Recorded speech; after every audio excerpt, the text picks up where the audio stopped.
At the end of the day, early on in your career, you are working those 100-hour weeks. You are, in my case, sleeping in the restaurant, and you're making it work. And so to your point about finding that balance, it was extremely tough on me because I didn't know any different. And delegating felt like I was being lazy. Welcome, everyone, to The Ultimate Shift. Join Ephraim Glick and leading figures in business and entertainment as they share their stories of regular people overcoming tremendous obstacles, only to achieve happiness, success, and fulfillment. Are you ready to make the ultimate shift in your life? Guys, Really? welcome back. Welcome back to the podcast. We've had once, we've had you on twice, right? Yeah, twice. This is the third time. Yeah. Third time. So, for many of our listeners, you don't need an introduction. Spence Sheldon, the man, the myth, and the legend, literally. Like, Wow. Since Since I've seen you, you got married, you have a kid, you got another one on the way. You have probably expanded into 5 more stores. Oh, gosh.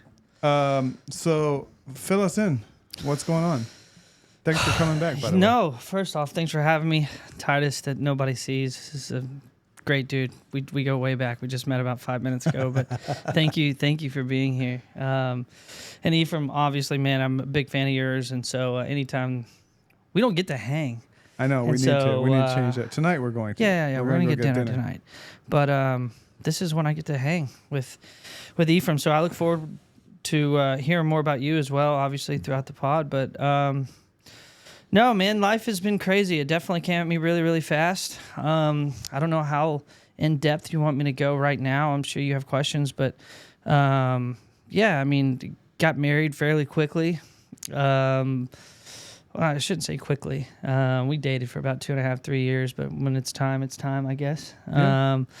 Found out she was pregnant while we were dating. A little bit about my story is I come from a extremely faith-based background, and when you find out your girlfriend's pregnant, it was a challenging season for me. Mm-hmm. Did you feel like you were ready, or is that not something that as someone I don't think you ever feel like you're ready. I mean, I feel like you would be doing yourself a disservice if you felt like you were ready. I think I just don't think you should take having a child for granted or take it lightly. And I feel like if you are in this headspace of that you got it figured out, I just don't think that's just the best way to go about it. But I think. And just like everything in my life, I've always found a way. So I knew I was going to make it work. It's not that I was going to sit back and crap the bed on this thing. But no, I knew as long as she was by my side that we were going to figure this thing out. And because that's how my parents did it. I had unbelievable role models growing up in the parenting space. And so, I felt good about it. So, yeah, I mean, we got married. Had a little one. I got a 1.5-year-old now, and then a little boy on the way in February. So I've got Sloan V, and then Shade Paul. So Shade is his name, and he'll be born in February. Nice. Yeah, all while. Congrats. Yeah, thank you. That's so awesome. it's been a time. We're still playing man-to-man defense. So I mean, once we go zone, I think it'll be a tougher deal, but we're gonna stay man-to-man for a while. We're gonna do the two. I got my girl, I got my boy, I got my wife. So we're gonna make it happen for a little bit and let Daddy focus on the business and the company and go from there. Well, you said we have a lot to cover because literally when you walked in, and I guess it's been probably 2 years since I've seen you, at least. Yeah. You look younger every time I see you. Well, that makes me feel good. You've done some crazy stuff in the last month, may I say? Yeah. Like fasting wise, I want to hear about that stuff. So I mean, there's a lot of stuff in there. You've found the. I want to hear your theory on cold plunges. I know you've found that. Yeah. I started that about 1.5 years ago now, but anyway, but first off, like I know my work-life balance is 0. So I'm trying to figure out, like, you've got 4 stores right now? Four, Donato's Pizza. Correct.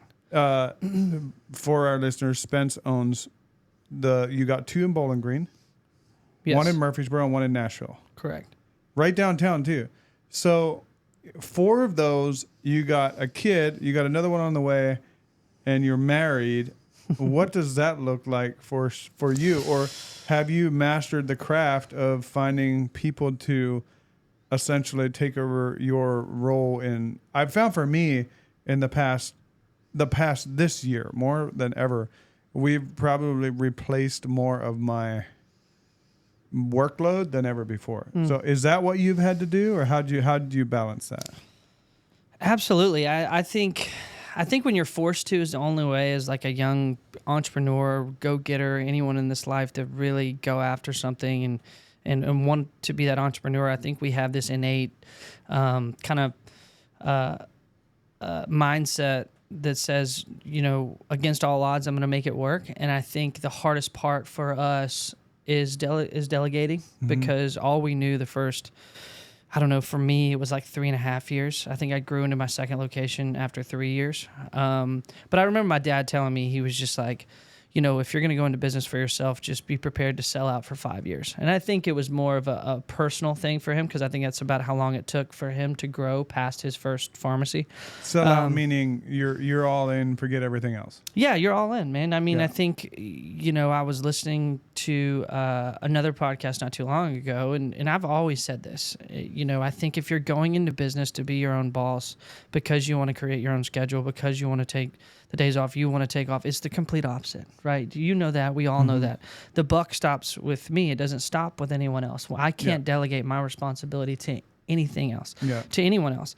And so for the first 5-6 years really of my career, it was me, right? It was, if someone doesn't show up for a shift, if there's an issue, I was the one correcting it. I was the one doing it. I was the one working the shifts. I was making the pizzas. I was serving the pizzas. I was taking the orders. And I had a few good trusted associates during those seasons of my life that I wouldn't be here without them, that would kind of glued themselves to my hip. And so in restaurants especially, it takes a team, just like every business. But at the end of the day, early on in your career, you are working those 100-hour weeks. You are, in my case, sleeping in the restaurant. And you're making it work. And so to your point about finding that balance, it was extremely tough on me because I didn't know any different. And delegating felt like I was being lazy. Yeah. And I think when you grow up in a home where work, if you want to be or do anything in this life, you got to work for it.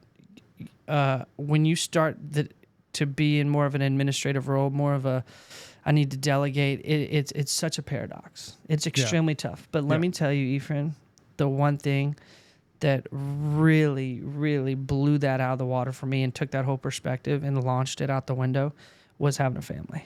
Really? Because oh my God, because you've had to. Because it's the most important thing that I will ever do is be a dad and a husband and raising my kids. And when that sets, when you find something more to live for other than your bottom line in the company or selling a bunch of pizza, it does become easier. I'm here to just tell you that to delegate, because you realize what's most important. And that was the only thing. That was my saving grace this past couple of years, because yes, 1 to 2 was extremely hard for me, but they were only 3 miles away in my hometown. I had plenty of resources, plenty of help to come help me, in dire straits. Well, when you move to Nashville, you got an hour away from home office. When you go to Murfreesboro, you're looking at darn near 2 hours. You don't have a choice. So now it becomes about the systems. It comes about the people that you have around you. It comes about the infrastructure more so than what can Spence handle on his own, right? Because I can only take my company so far. It just got to a point to where I had to understand systems and processes. I brought in a guy from Chick-fil-A. He'd been with them for 10 years because Spence thought he was Superman and he was going to run all 4 locations, and he was going to go take the catering order in Nashville when he needed to, and he was going to run down to Murfreesboro when someone didn't show up to work for there, and then he was going to come home, all while still trying to be a dad and a husband. And so once I figured that out, that I could not be Superman, I was forced to start delegating. So to your point, yes, I've relieved myself of darn near everything. Does it affect my bottom line? You bet. Yeah. Right? But I know where I'm headed. I know where I'm going. And I know that in order to not just be $1 million company, but $1 billion company, those roles are going to have to be fulfilled at some point. Why not make it happen now? So I do not have an unbelievable work-life balance, but what I do have is my priorities straight. That's awesome. Do you ever think that when you said that by delegating as an entrepreneur, you sometimes feel guilty or feel lazy? Like you feel guilty because you think you're being lazy? I still struggle with that. Yeah. Because I think as an entrepreneur, a lot of times you feel like you have to do everything. Right. That you then now I've got more time for me, whereas for 3 or 4 years, I'll put it in this, like one of my guys the other day said, dude, do you ever think about the days when we started and there's like 4 or 5 of us and like I'm doing the sales, I'm doing the accounting, I'm on the roof every day, and he's like, we used to have so much fun, and he's like, I feel like it's not always as fun now. And I was like, yeah, I get that, but I was like, dude, for you, I said, well, do you want to go back? I mean, he's in sales and he's killing it, and so I'm like, well, do you want to go back to the roof? And he's like, no. And I said, I love that analogy. Do you want to go back to the roof? Yeah. But I said to him, I was like, it's literal. I said, what you don't understand on this is that I said, I had no life during that time. That was so fun for everybody. I was coming home at 11 o'clock doing my accounting. Yeah. It's crazy. I was doing, it flips. And so I was like, that wasn't sustainable for me. And so we still tried to like figure out how to have fun and not be too serious and stuff. But I still struggle with that. Like thinking like, well, if I delegate, I'm just being lazy. But the mental capacity you need when you get to kind of where we are now or where you're at, just the mental capacity to operate is so much more. I feel like to the point where your physical part of it is not as much as your mental part. It's good. Do you feel that? That's good. I mean, I think that helps me. I think you're absolutely correct. I think people don't understand, and that's a good segue into the cold plunges and your workout regimen, because my mental I have to be on, right? I just don't know what the phone calls are going to look like. I don't know what fire I'm going to have to put out. I don't know when it's time to celebrate an employee because they've done well, but I have to be intuitive enough to know when those conversations need to be had and how they need to be had, and you have to be on mentally. So to your point, yes, absolutely. But let me revert back real quick. I think the hardest part for me, because I've had those conversations with my employees, right? Man, I miss working with you, Spence. I miss you. I miss having you in the kitchen, and I miss you not being around as much. And those are tough. Those are extremely tough conversations for me.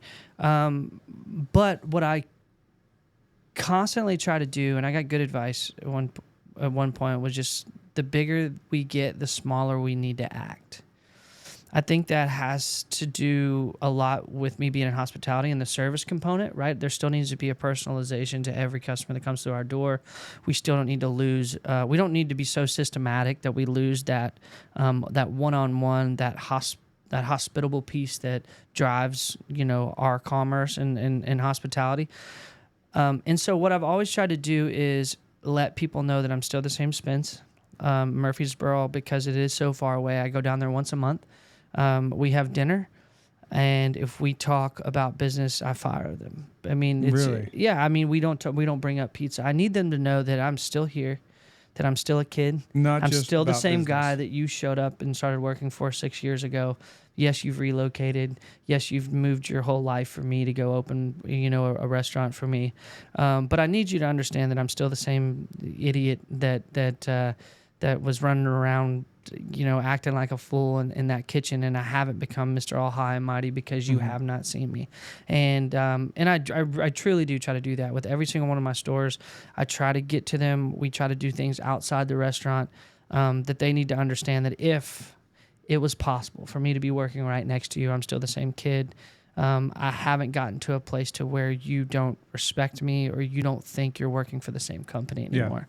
And so for me, that's been a grind, because I know you, E, and I know that a lot of your respect and the reason why people like Titus will come work for you is because you did bust your ass for a long time, and when you're not the one shoulder to shoulder with them on the roof anymore, it is extremely tough because you had a servant leadership for so long, and your form of leadership was showing them and leading by example. And now that your role has adjusted into more of an administrative space and has grown into an administrative space, your biggest fear is that they don't think you're working as hard. They think you've got to a point and he's made his money, he's fine now. Now we're his little pawns, and we're not.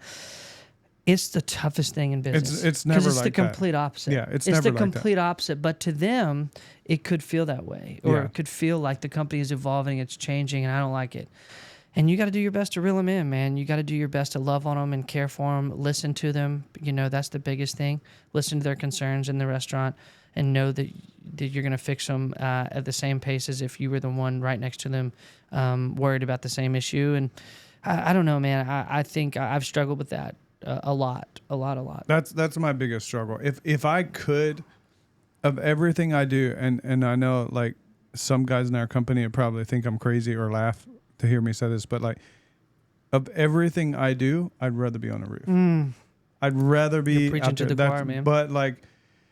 But I did learn, like, and this is very cliche to say, but I feel like a lot of people say it, and I don't see it happen a lot. And that is, I remember the first job I ever had after leaving the Amish, and it was, this guy told me, stuck with me. And he said, he drilled that in. He's like, don't ever ask. He said, I'm never going to ask you to do anything I wouldn't do myself. Right. And that's how I try to do that here. If I've had a guy recently, one of our foremans is like, he's trying to finish a job on a Saturday. Nobody wanted to work. And I'm like, I'll come. And he just told me when we were out there, he's like, dude, this is so awesome. Like, he said, my former boss would never do this. He would never set foot on a roof if that's what if he wasn't in roofing, but I think that's so important. And for me, honestly, that was the most fun I had all month. We had a freaking blast out there, and I got to know him better than ever. And we got closer he came into the company at a time where all he knows is me in the office. Right. And so it was really great. And I think a lot of employers miss out on that by just not being a part of it. But the other part that I would want to tell any employee is like, dude, if you're an employee of like, say, my company or your company or any other company, and you're looking at your employer as if like kind of what you said, like this guy's, he's made his money and all that, like, dude, the amount of risk I deal with and you deal with is very uncomfortable. Right. To the point, like, I might be, my net worth might have grown, but my bank account stays the same. I put all of our money back into business. That's good. So that's really good. And I think people fail to see that sometimes in the behind the scenes of what it takes to keep something functioning at a high level, especially when you have, like, we have multiple crews running, you got multiple stores running, and the amount of exposure and risks that you take by having all those out there, like, even for us, and I'm sure it's no different for the restaurant industry in some way, but like for us, if you have like 13 trucks on the road, that's 13 trucks that have a chance of getting in a wreck in a day with your company name on. Oh yeah. And that shit's scary to me. No, for sure. And someone has to deal with it. And yeah, I mean, I guess to apply that to my industry, I mean, we're doing 400 transactions at our highest volume store. We're doing probably 250 a day in our lowest volume store. And so I'm looking at thousands of transactions a day where we can jack up this pizza. Now, of course, not all those get to me, but they could. Yeah. Depending on how bad we jack this thing up. And so, to your point, yes, somebody has to be able to administratively run this thing. And I think too, what's important for employees to understand is that I don't keep good people by being stagnant, right? Everyone wants the opportunity to move up, to grow, to make more money, to have that financial freedom, to understand that there is another opportunity inside this company beyond my role today. Yep. Well, guess what has to happen? We have to grow. Yeah, exactly. And who's making those decisions? You aren't. I know it feels like it's minimal, and I know it feels like because you're on the roof, and I know it feels like that all you're doing is on my make table today and you're making pizza, but guess what? You've got a guy somewhere right now pushing the envelope inside your company to where you don't have to be there forever. And you may like the culture that you work in, and you may like me, but the reality of it is financially speaking, if you want a wife, you want a husband, if you want to raise a family, if you want a Tahoe, that takes cash, it takes financial freedom. That's what I'm doing. I'm not sitting back here going, I'm good, because the reality of it is, Ephraim, I would have been good with 2 stores. Honestly, I was making just as good. I was making great money. I could go invest it in other assets and other real estate, go open up other restaurants. I could do multiple things, but guess what? My kids and my people were only good at the spectrum that Donato's brought, right? So it's my job to continue to grow the Donato's brand, not just for them, but for my little company. So these kids and these people see a way up. I'm only going to keep them as long as they see that they've got an opportunity beyond where they are today, or else I'm going to lose them in 3 or 4 years. And I just don't like playing that game. I don't like to be a revolving door. I tell people all the time, I don't give you a job, I give you a home. And I want to grow together. And I think that's important for us to obviously understand that we don't just do it for us. Yeah. And for me, that's pretty selfless. I'd like to think it's why I love hospitality. I love just making people happy. It has to be done in order to keep my core group of people that I know, that I trust. I feel responsible for their future. I feel responsible for them to have financial success. I feel responsible for their freedom to see the world that they never thought they would see, to be in the car that they never thought they would drive. I feel extremely responsible for that. And that is that's a pressure none like a Friday night make table. Yeah. And then last thing I'll say, because you touched on a good point, is I would do anything, Ephraim, anything to go back to one restaurant. Anything to where I could be in the restaurant, because that's why I got into it. I never dreamed of running restaurants. Yeah. I got into it because I love the grit and the grind of the restaurant. I like being in the kitchen. I like the fast pace. I love seeing all kinds of people that I can attempt to make their day. I love to entertain. Guess how much of that I get to do behind a desk? 0. Yeah. I sold the last company I had prior to this because of that, when I was doing play sets, because I'd love to build stuff and then see the kids' faces. And then the last 5 years of that was just me sitting at a desk. Yeah. I've set up this company to where it's different. We have a lot more administrative people here to where I can go out. I'm in the office on average. What would you say, Titus? 3 days a week, maybe, something like that. So like, other than that, I'm at the shop. I'm at the warehouse. Yeah. I'm outside. I'm with the guys. I'm doing this. I'm doing that. And so this is sustainable. But to your point earlier about growing, and dude, I was making more money when we were half the size as we are right now. Mm-hmm. But and people don't understand this. Sometimes people say, "Oh, don't grow because you'll just spend more money in your growth than you will taking home." For me, it's not. It's exactly about what you're saying. It's not so much about me doubling my income as it is, how do we have every single guy here make more money every single year they're here? Mm. And then if I just get stagnant at my, just say, if I lessen my workload and go back to half of what we're doing right now and I take more money home, but then everyone else is stagnant, there's no place for them to go. They're on a roof and they're like, well, we're either here till we decide to go somewhere else because we're not growing as a company. That's why, as an entrepreneur, you should grow your company, because you want to raise spots for people to get other places in the company. I mean, my cousin Elmer is a prime example of that. He's been with me since I think he started the second year I was in business, and he worked for me prior in other companies, and we did a lot of stuff together. And he was a big reason that I really pushed for growth, because he came to me about a year ago, I guess it was, or something like that. And yeah, about a year ago. And he's like, dude, I'm going to, I hate to tell you this, but I'm going to quit. And I'm like, why? He's making a bunch of money. He's a foreman. He kind of makes his own schedule. And he's like, I just, I feel like I just need to do something different or something else. But it wasn't so much that as it was, he was stagnant.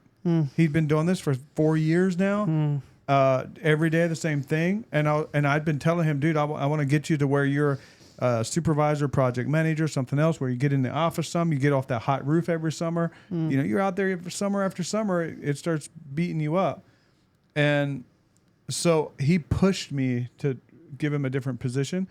We actually thought he was, we thought we were going to lose him, and we adjusted according. And I, was planning to hire other people. And then finally I was like, man, if I move him and make him a supervisor over all of our crews, now I don't have to micromanage all of them. That's a delegation from my part. Right.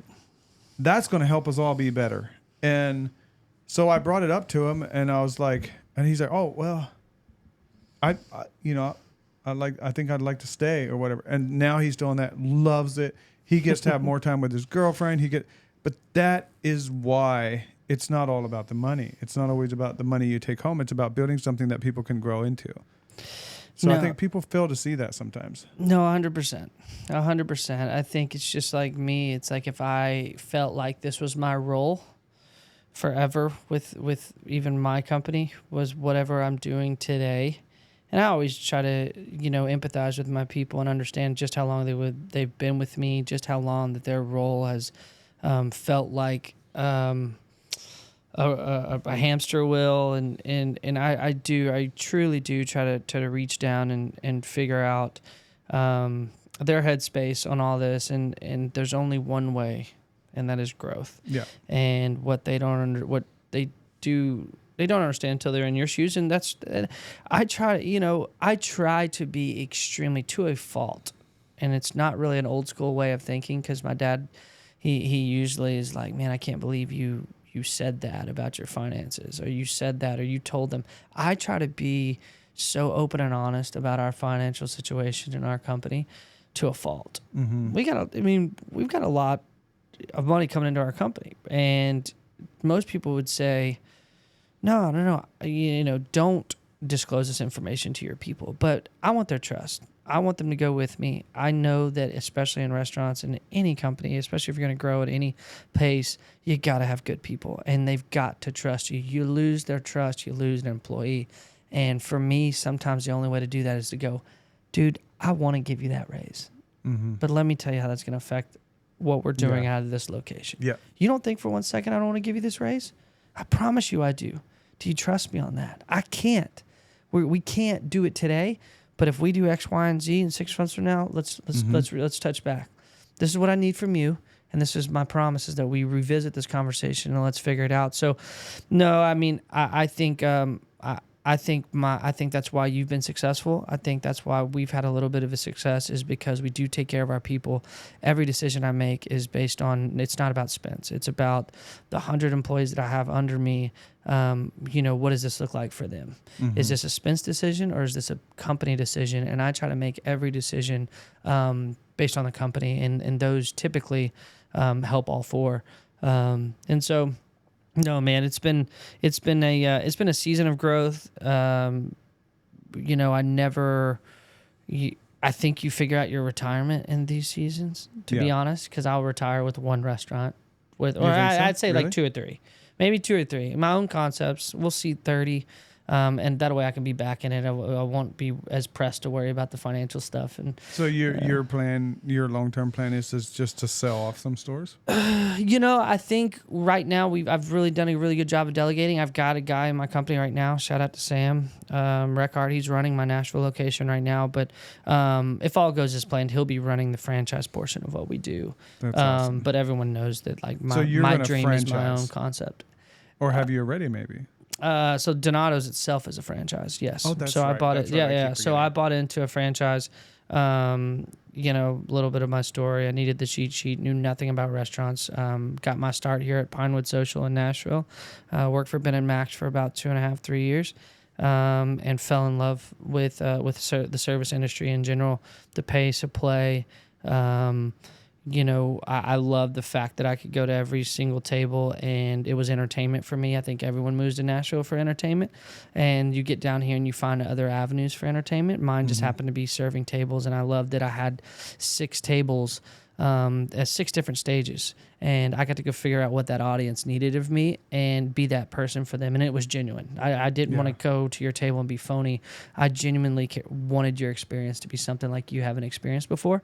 And I looked at it as entertainment. And then the business side, just growing up in a kind of entrepreneurial environment, allowed for me to be able to run the company halfway decent. We're getting there. And then, but no, my ultimate goal is to have my own concepts. I think there's a lot of freedom there for me. From an aesthetic standpoint, from a service component, from so much that I don't get right now with the franchise. But like I said, I've got 100 employees that they're sold to me, and a part of my job is to figure out what they're good at and put them in a position to succeed and make more money. And right now it's the Donato's component. And just because Spence wants to venture off and do his own thing right now, and doesn't mean it's the right move. So right now we're going to keep pushing the Donato's envelope. So. All right, let's touch a bit on mental health, because this is something I care about a lot, and you've been doing a lot of different stuff. And maybe we can even have Titus pull up some stuff and debunk it or talk about it, or because I hear this a lot. When I started cold plunging, for example, half the people are talking would give me some unrational reason as to why it's not good for you and stupid. It's so crazy. And now it's a much more embraced thing than when I started doing it. But still, I still hear it. And the same with fasting. And so I have never fasted for a long period of time, maybe at the most 36 hours. You just finished 72 hours.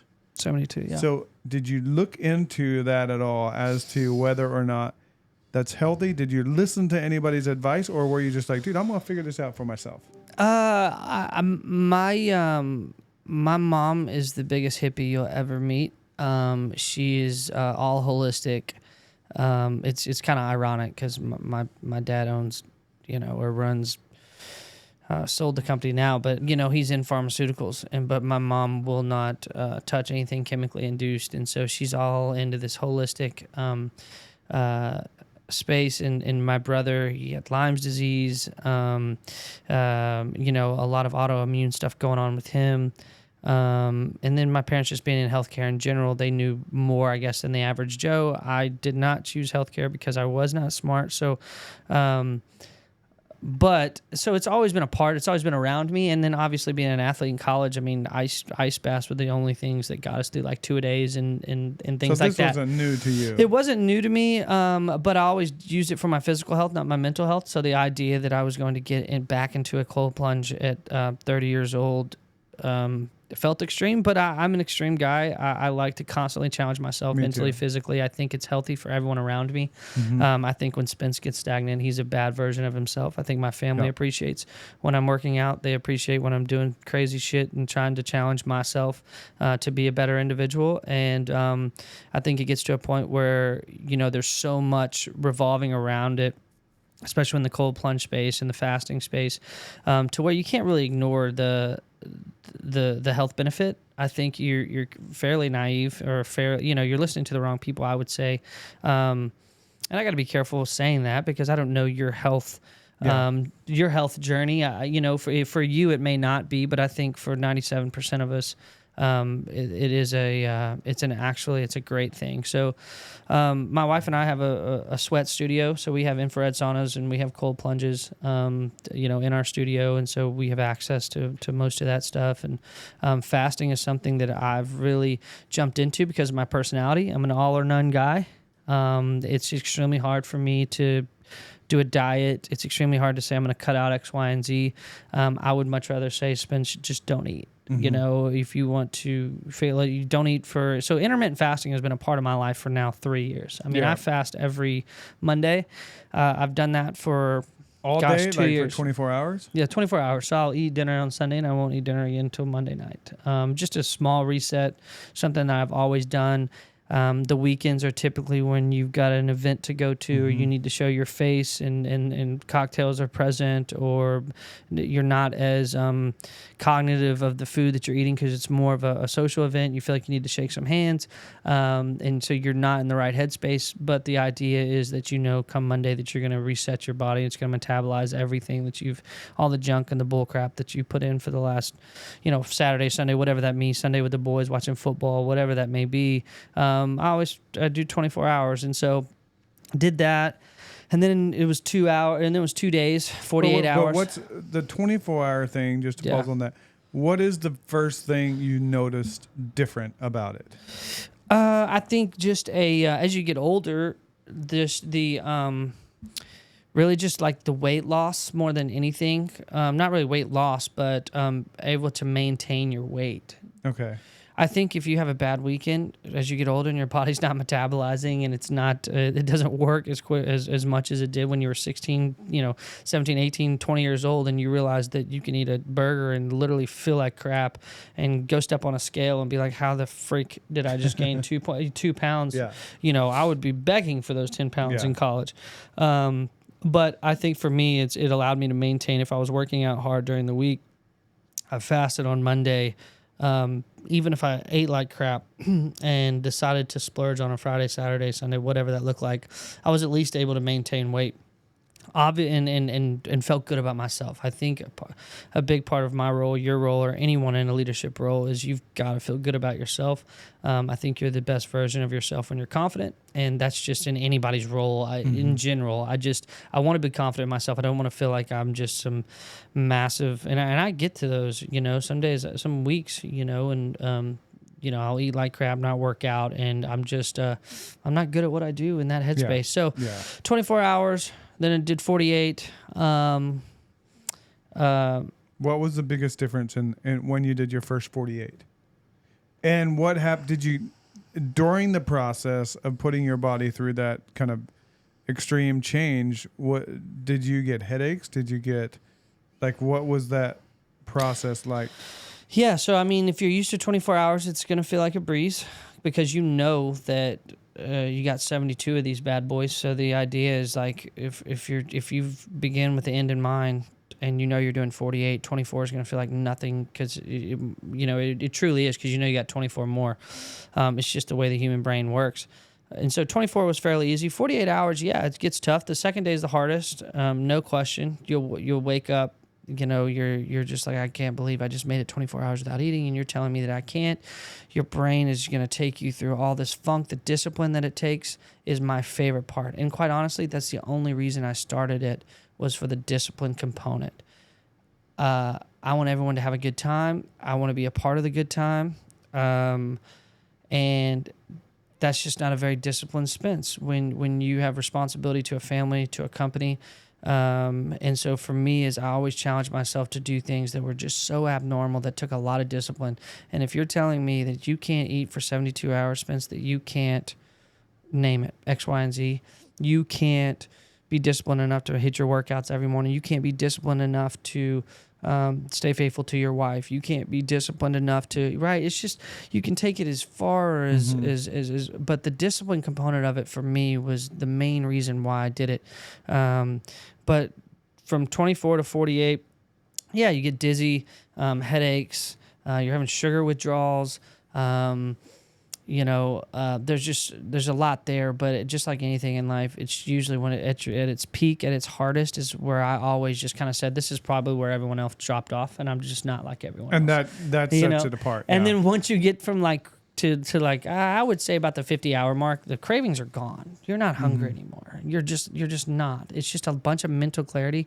And then 72 hours, man, it's very euphoric. It is you see the world from a brand new light.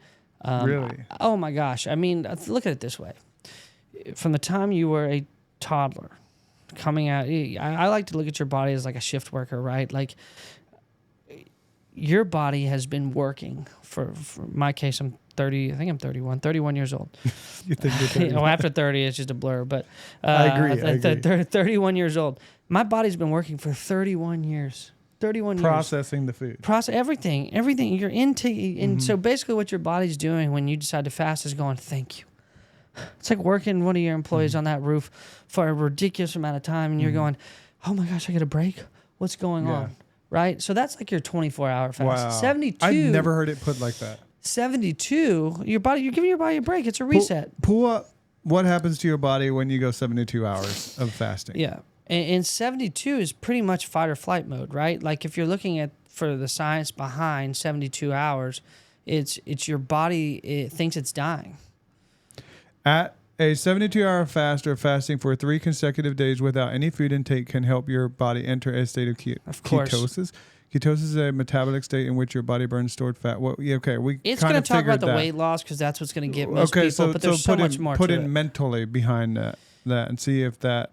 Well, the weight loss is just a byproduct, dude. But like, what it does. So people's argument to that, if I may, is if you lose it fast, it'll come back fast, which I understand. I completely agree, but you're not doing it for that. I'm more interested in the mental aspect. So what you said about the discipline part of a fast, it's the first time I've ever heard anyone say that. The discipline part, if you can be disciplined enough, our world revolves around food. Everything we do revolves around food. And if you're in my space, that's my whole world. Yeah. And you're telling me that I can go work in restaurants for 72 hours and not touch a pizza? And guess what? You learn a lot about yourself too, like the triggers, right? It's no different for someone that struggles with alcoholism. Yeah. What are the triggers for that individual to where they don't need to be drinking? What are those triggers? What were my triggers on those 72 hours? I understood that what triggered me to want to eat, to say, screw this thing, I'm not doing it, right? You learn a lot about yourself, and just the discipline behind doing anything extreme is so beneficial in so many other ways than just the freaking weight loss. Yeah. Yeah, because to your point, yeah, of course, if you're doing it for weight loss, sure, do it. But yeah, I mean, it's just an extreme way. There's not a routine. We all know that, if you're, it's kind of like a cheat, right? It's like a cheat code. It's like steroids for the guy that wants to get massive. And listen, I'm not, listen, you're gonna go or we've got people. I don't know. I don't want to just step on any toes. But you've got exactly. You've just got a lot of quick.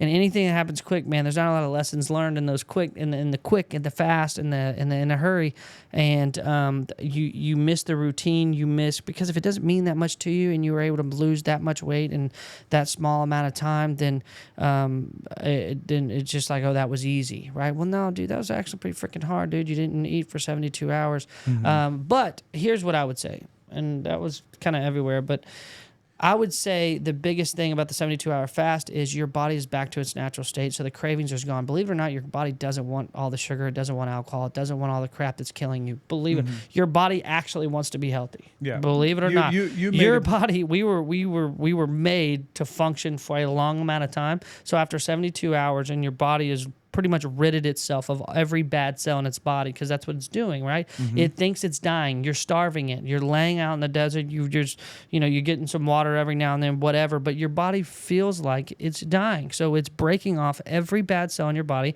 and it's creating brand new cells to fight for its life. Tell me that doesn't make sense. Tell me that that isn't a good thing for your body. And so my biggest thing is when I'm craving bad food, 24-hour fast. When I'm craving sugar, pizza, fatty foods, French fries, burgers, pizza, 24-hour and it goes away. Yeah, it's a subtle reset. It doesn't always go away, but the cravings that I had before, to where I want to wake up at 10 o'clock and go pound a bag of donuts, those are gone. I could use that. And it shrinks your stomach. It does shrink your stomach. Here's my take on this, and I kind of get frustrated sometimes because, like on right here, it says many individuals report experience a sense of heightened alertness and concentration during fasting periods. So my thing is, and I've had people argue to the point that a 30-day water fast is terrible for you. There's actually people that have, specifically one person, and there's a Netflix series about it, who died because of falling, because you can lose consciousness after going so fast. So that's another whole level. But my thing is, like, I've had people argue with me about cold water, fasting, things like that. And they're always tying it back to doctors. And and this is a very unpopular opinion that I'm about to say, but like, and I'm not saying doctors don't play a role, because they absolutely play a very pivotal role. But I heard one guy say it this way: it's like a doctor is taught my chiropractor / I call him a glorified doctor. He's got a lot of other trainings, and especially like he does all my blood work and stuff. Right. Besides chiropractic. And he's made the comment before that actually he's about to be on the podcast, or we already recorded a podcast. By the time this episode is out, that one is going to have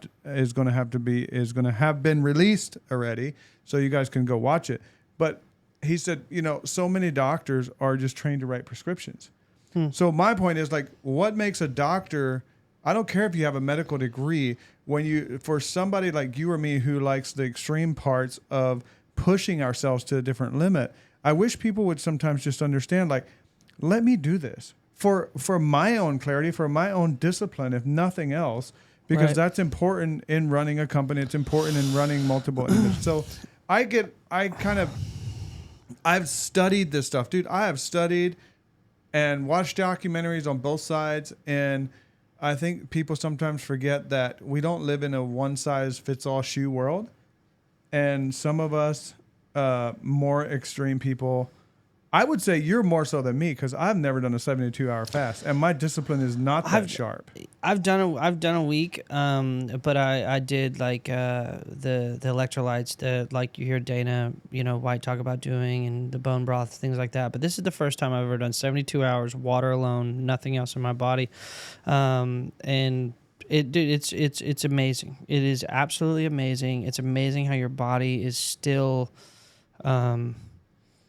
I don't want to be too vulgar, but it's absolutely. You just got to do it. You just got to do it to truly understand it. The mental clarity and the improved focus that we're looking at is 100% correct too. So what does that relationship with food look like when you transition back into food? I was following your journey. Yeah. At one point you had said, dude, our food is killing us, understanding the sugar and all that, the processed foods and things like that.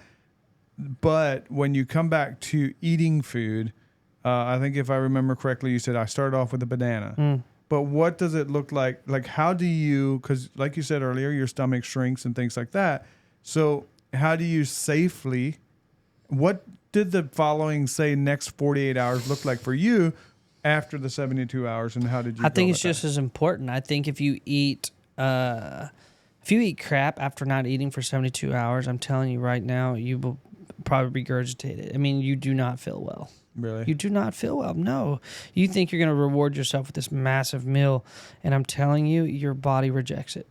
I mean, you will start seeing the benefits from that first meal. I've eaten peanut butter my entire life. Love peanut butter. I had with that banana, I had like a scoop of peanut butter on it. Didn't do bread still, just put the peanut butter on the banana.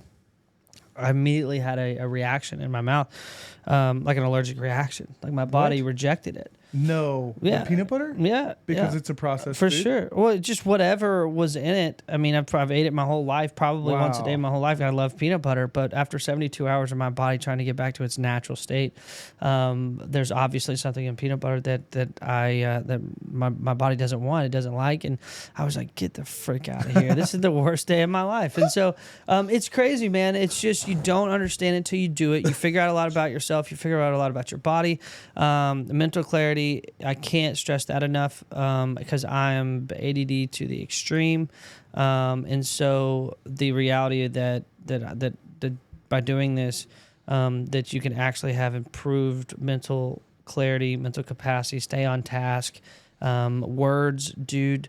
I can't explain it. It's like you can reach down into your bag of words and you can pull out every vocabulary word that you've got waiting on you to communicate effectively, waiting on you to your disposal for the first time. Honestly, it's just words come natural. They come quicker. You're trying to communicate to an employee. You're trying to communicate to yourself. Hell, you're trying to write an email and you're just like, holy smokes. And then all you want to do is just savor it. That's the hardest part. But why I went on my rant about food was because where do I go? What do I do? This seems like a lot of work. right? How do I savor this feeling? And who's selling the type of food, and who's selling the unprocessed food, who's selling the all organic?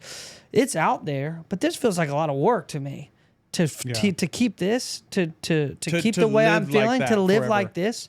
Like, you know, they call it I think it's the blue zones in the world where it's all organic. And so, I mean, I know a lot of this because my parents are obviously in healthcare, and my mom's a freaking hippie, and we try to eat clean. But, you know, my thing with the doctor piece, and because I do have a leg to stand on this a little bit, because my mom and dad are pharmacists, and they're small. They have 8 or 9, but they're big enough to fight big pharma. But the reality of it is, Ephraim, this is what's going on. You want to know what's going on in our country? This is what's going on. You've got the pharmacies that are manufacturing the drugs. You've got the drug companies that are putting out the drugs. You've got the pharmacies buying up the insurance companies. The manufacturers that are creating the drugs are buying the insurance companies. The insurance companies are saying, we're not going to cover your medication unless you buy from a certain pharmacy. And then so now the manufacturer, the pharmacy, and the insurance companies are all in one.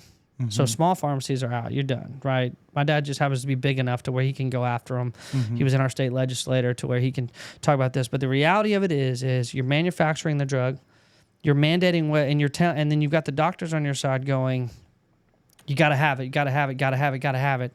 Right? They don't have a job unless they write these scripts. The pharmaceutical companies don't have their drugs unless, you know, you're going to die if you don't take this medicine. You're not going to feel a certain way if you don't take this medicine. And by the way, we're not going to cover this medicine unless you buy from your big box CVS, Walgreens. And so they got the pharmacies, they got the manufacturers in their back pocket. They got the insurance companies, the big pharma, right?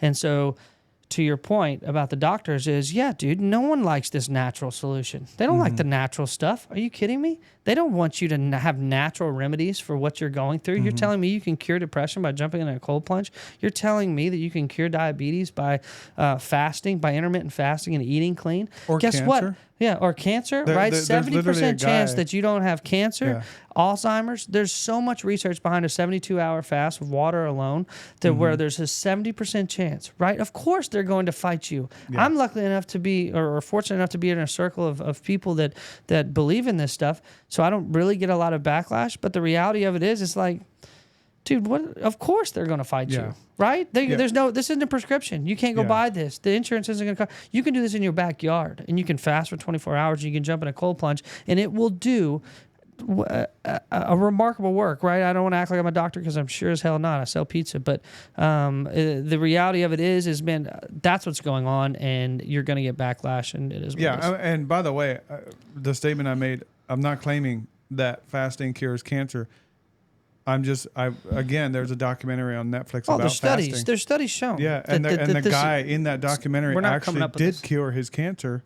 100%. So he was on, okay, let me clarify. So he went in for chemo, and then instead of radiation, or he was on either chemo or radiation, or one or the other. I think it was chemo. And then he decided to fast. And then in 1 week it was gone, and the doctors were like, we don't know what happened. Your body wants to be healthy. Yeah. Like, can we not just understand? Can we just stop, take a pause for a minute, and know that the only thing killing us is what we're feeding our bodies, whether that's chemically induced by a doctor or whether it's what we're putting in our bodies or what we all eat. The medications, the medications and stuff. If you're going to live to 100 years old, then your body is a freaking machine, dude. Mm-hmm. It is a machine. How are you feeding the machine? And if it's chemically induced, at the end of the day, you know, I hate to break it to you all, but all you're doing is treating symptoms of that chemically induced drug. Exactly. So you're going to go back to that doctor and you're going to say, oh, now this is wrong with me. Oh, no shit. Well, now here's your another drug. And next thing you know, you're 80 years old. You're on 20 different medications and you're paying insurance out the wazoo. Things are happening. And y'all, I don't know where the camera is. My parents own pharmacies. Yeah. This is very counterproductive for me to say right now.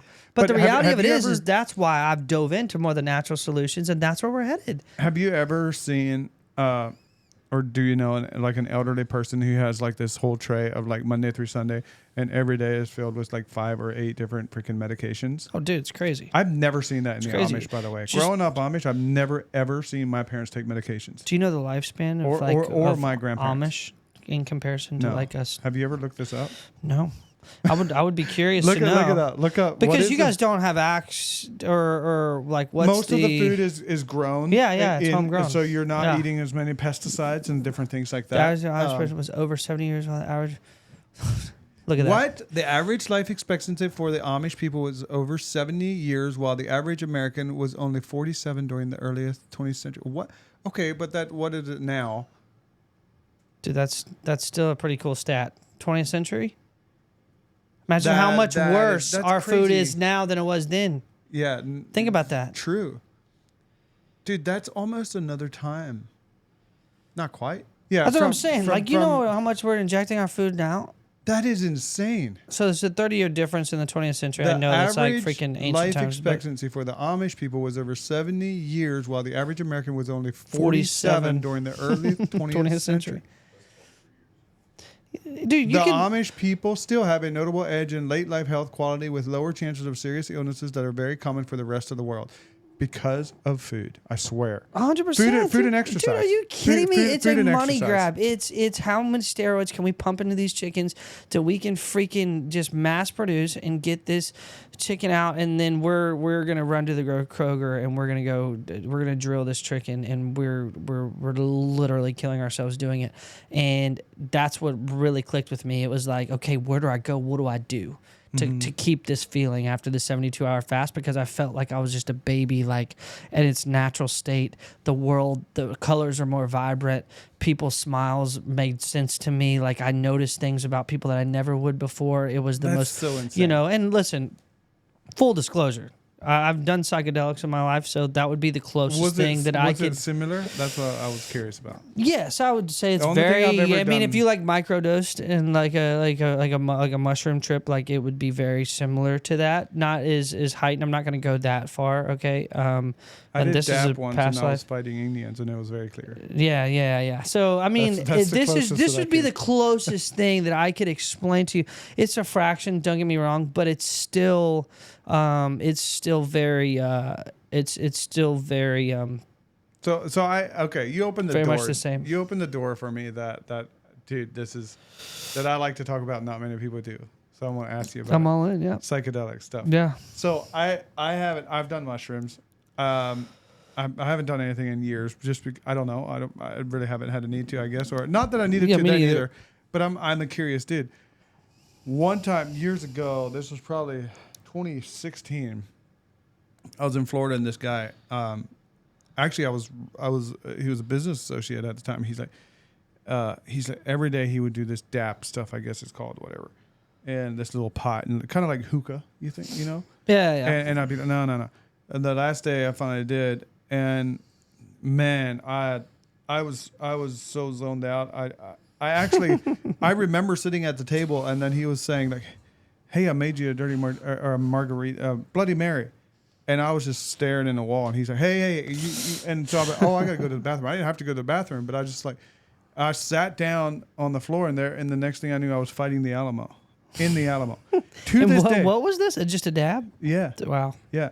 To this day, I'm telling you, I can describe the place. I was sitting behind a brick wall. I can hear the Mexican soldiers talk Spanish. So funny. I was sitting with a musket. I was there. And right after that, I was an Indian. I was sitting outside my teepee. The horse, this is how clear it was. A horse walked by, his hoof hits the dust swirls up, and I can still to this day smell it. I knew everybody in every scenario. It wasn't weird. I didn't feel like I didn't belong there. And it made me think for the first time in my life, maybe there's more than one life, which goes against everything I've ever been taught. Yeah. What's your take on that? Dude, I don't know. I mean, I've never done I'm a huge like Theo Von fan, and I know Aaron Rodgers and all their like ayahuasca trips and like the stuff that they're doing. But I personally have not. What is that? What are they? Like it's pretty much just an out of body experience, man. Like to hear them explain an ayahuasca like trip, and like I'm not for certain. I think my brother's done it. I don't know, so don't quote me on that. But I'm pretty sure. But I think I've heard. Well, to hear his firsthand experience, and then obviously just like in person, and then hear from everyone else. But the way I feel it is, it's like. it's like basically just an out of body experience to where you pretty much like remove yourself and like you see yourself for who you actually are, and like the good and the bad and the ugly and like everything, and it's just so truth telling that like you just don't have a response. Like I think Theo talks about it on his podcast when he did it. It was like he's like crying profusely. Really? Yeah, and it was just like so true. It was all the things that like you really didn't want to shake hands with yourself on, but you knew were there, or whether it be something about your past, or whether it be something. No, I wouldn't go that far. I'm the type of person I want to push the limits. I want to try that. Yeah, I mean, I think for me, I have no desire. I'm not going to lie to you about that. I mean, I would do it. Maybe I don't know if I'd do it or not. I would have to be in the right setting. I'm very I'm crazy, but I want my headspace. Yeah. Like I don't like not being in control, and I feel like if I do anything, that's why I don't really drink to excess. That's why I don't do drugs. Like I obviously my faith tells me I should probably not overindulge on a bunch of shit, but you know, for me, I don't. I like to be in control. It's a blessing and a curse. It's a blessing when it comes to like substance abuse, but it's a curse obviously like in a marriage or anything like that. But I feel like if I overindulge, then I've lost control and I'm making bonehead decisions, and I'm like I can't live with myself on that. I feel like these trips and psychedelics and things like that, I just feel like you're just such in a weird headspace to where you aren't yourself, or maybe you are. I don't know. I think it can change people. I do too. If you do a lot of it, I think it can actually change the way you see the world. Yeah, that scares me. I kind of like the way I am. That does scare me. That's probably the only thing that would ever keep me from trying something. But I'm always it definitely like reconnect some stuff. I'm always so intrigued by that stuff. But I don't know. I make no claims, but I've just had that is just a very vivid experience I had that. But I'm a curious guy, and I think it's I don't know. It's pretty crazy. Well, I mean, if I were to do it, I would only do it with you, and we would go down to like the Virgin Islands. With Titus watching over us. Yeah, we need to. Titus is a trustworthy dude. He's, I mean, those Wranglers and that camo hat, dude. I'd trust that guy with my life. I would honestly. I would trust Titus. Me too. And I feel like he doesn't know me that well, so he wouldn't judge me. So if we want to make plans after this to go get some ayahuasca and crush it, and I have to pick up my parents from the airport tonight. Yeah, at probably 10:30. Yeah, so it's probably not the best time. But if I was to do it, I would do it with you. I'd have to trust those people, man. I don't know, man. It'd be extremely tough. I'd have to be in a room and I have to trust those people, and then I just feel like there's just like a crazy connection forever. When you do ayahuasca with someone, it's like. Yeah, I'd have to know the person who's guiding me through it. And first off, I would never do something like that. That's not guided. But like Aaron Rodgers is big fans with Aubrey Marcus, or friends with Aubrey Marcus. I don't know if you know who Aubrey Marcus. Aubrey Marcus wrote a book, Own the Day, Own Your Life. To this day, it's still one of my favorite books I've ever read. Wow. Incredible. And while he has changed his stance on a portion or two in the book since, it's an incredible book. But he did this thing. And I forget how many days it was in pure darkness. Kind of the same experience, not psychedelics, but like pure darkness insane. For days. And he was saying how you come to face with yourself because you don't have anything. You're pure silence and darkness for an X amount of days. Imagine what you have to think about that you don't. It's really easy for me. I like to sit here and think, I'm a pretty good dude. The best that I do the best I can, but I wonder what I would see if I just did that. You know what I'm saying? Because I know there's stuff that unconsciously I push away, or I'm not like I'll just be completely transparent. Like I'm a and I'd say this because me and my girlfriend have been through this recently, but like in conflict, like I'm the what's the word for it? Damn it! Basically, like I run. Yeah. You know what I'm saying? So no matter, I feel like if I did something like that, I would come face to face with the reasons why. Right. Yeah, I feel like things you like wouldn't that. Run from yourself. I think you're comfortable. Like I feel like you would have to face some stuff, but maybe start with like a ski trip, like just by yourself or something before you locked yourself in a room. Yeah, I think it's healthy to just go like vacation by yourself. But that's what Montana does for me. I mean, that's why I love Do you go out Montana. there by yourself? Every year. What do you do? Do you like read? Do you like plan? I hike. So you just hike? Do you listen to podcasts, or you just listen? You just with yourself? I climb a mountain. I listen to instrumental music. I have a whole playlist of music on my phone that is nothing but instrumental, not like country or anything. It's just beats and super beneficial. Yeah. Yeah. Like you come back refreshed. I cry every time.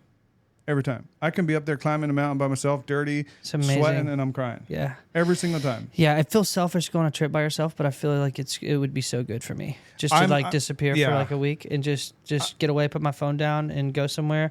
And my wife would have to trust me in my company. Hopefully I've done enough things right that it would go well. But just like get away, and obviously I think I would keep my phone on me, but just that, I need to work on that. I think it'd be beneficial. I think I learned the value in that in 2018, and I've never been the same since because...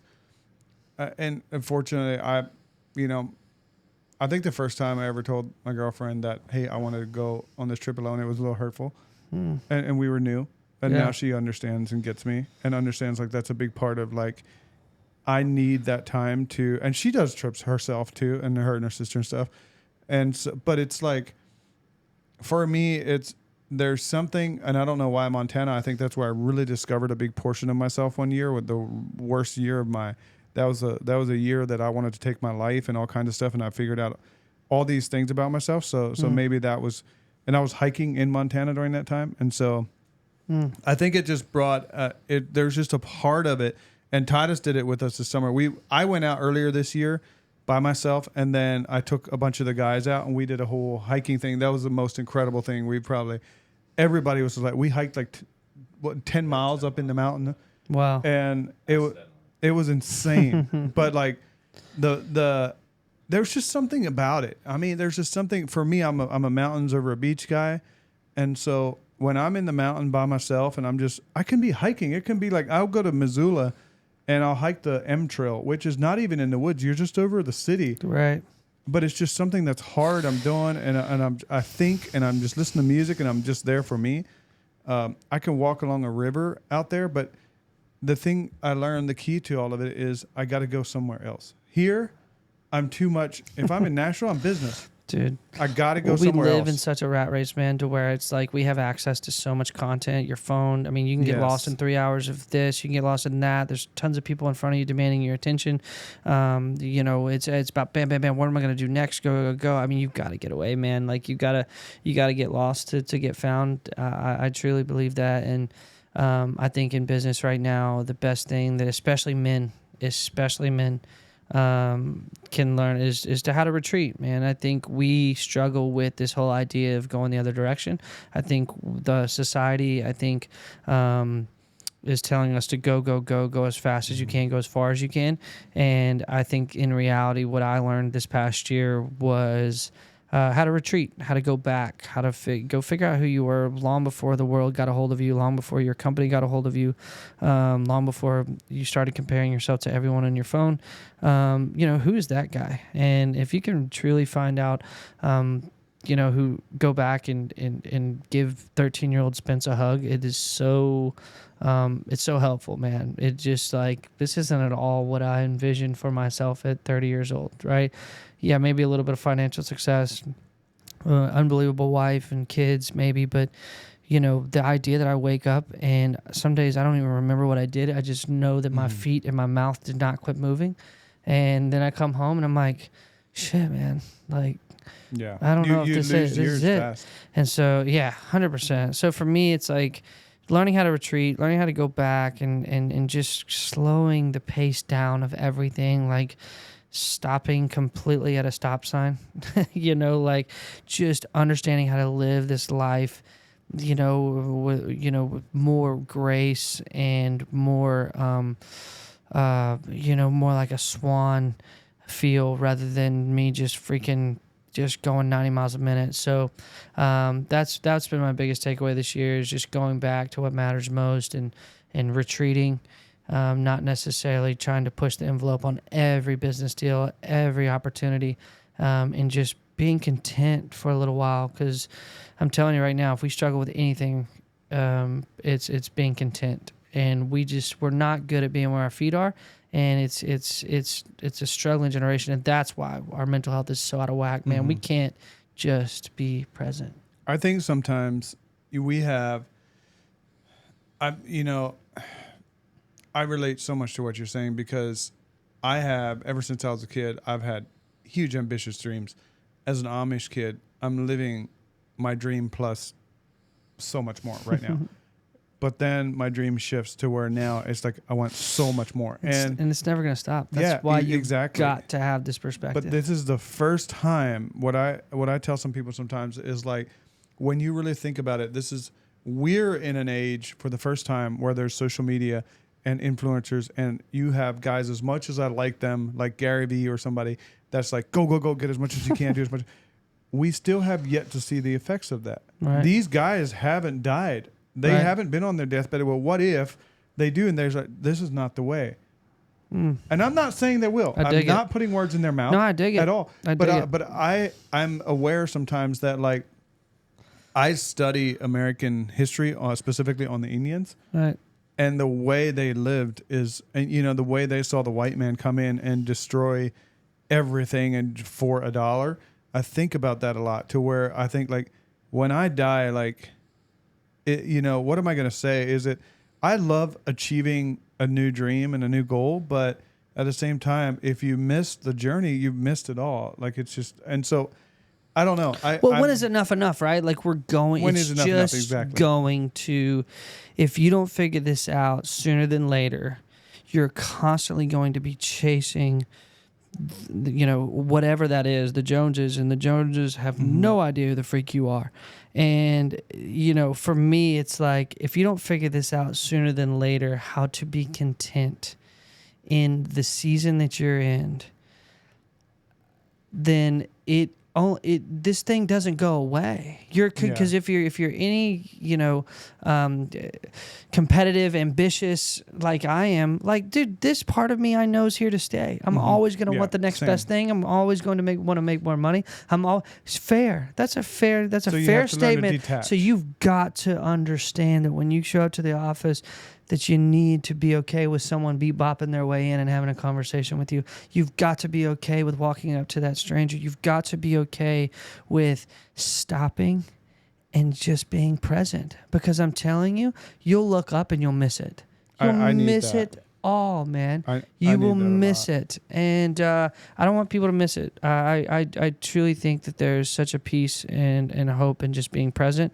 And I work in one of the most fastest paced industries ever, and that's the restaurant world. And I've learned to be a poised leader rather than one that's trying to speed everything up. I'm usually the one coming in going, hey, it's all going to be okay. These people are going to get their food when they get their food, but we're going to do it correctly. So anyways, Ephraim, man, thank you so much. I feel that. That's my biggest challenge, is to learn to like relax and just kind of do exactly what you just said, to where I come in the office and I'm like thinking like all the things I got to do, and you can't even stop to, or like I'm coming in and I'm like, I hit a stoplight and I'm like, come on, you got to, I really need to work on that. But I want to touch on one more thing. I know we've had you for a while, but like, I think about this a lot, and you and me are very privileged, and I would even say maybe lucky to some extent. We've worked really hard for what we have, and we have, I don't know. I feel like I earned everything I worked for, and I'm sure you do too. At the same time, I'm always so aware when we talk about health and we talk about like good food and eating good food and how expensive that is. Like, what do you think, like, what's your advice to people who listen and they're like, man, I'd love to do that, but I can't freaking afford to go to Whole Foods even and buy food? Or, what's your advice to somebody who's like, I've been there, and I often think about like, what would I do in a world that has as much inflation as right now, where I've never had higher grocery bills ever? What's your take on that? If somebody came to you and was like, dude, Spence, you know what? I'm trying, but it's so much cheaper to just go to grab a Big Mac and eat it on my way home. Or while convenient. I'm trying. Yeah. I think you just got to figure out what it's worth to you. I mean, at the end of the day, we all have to make sacrifices for what we want. And how much is your health worth? I think at the end of the day, all we have is our health. And I think if there's anything worth investing in, it's your health, literally. Because if you don't have your health, what do you have? right? It doesn't matter how big a company you have. It doesn't matter this beautiful family that you have over here. But if you're, what's it worth, right? Yeah. What's any of that worth if you're not here? And I think that's my argument to that. Is like, if you don't have your health, you don't have anything.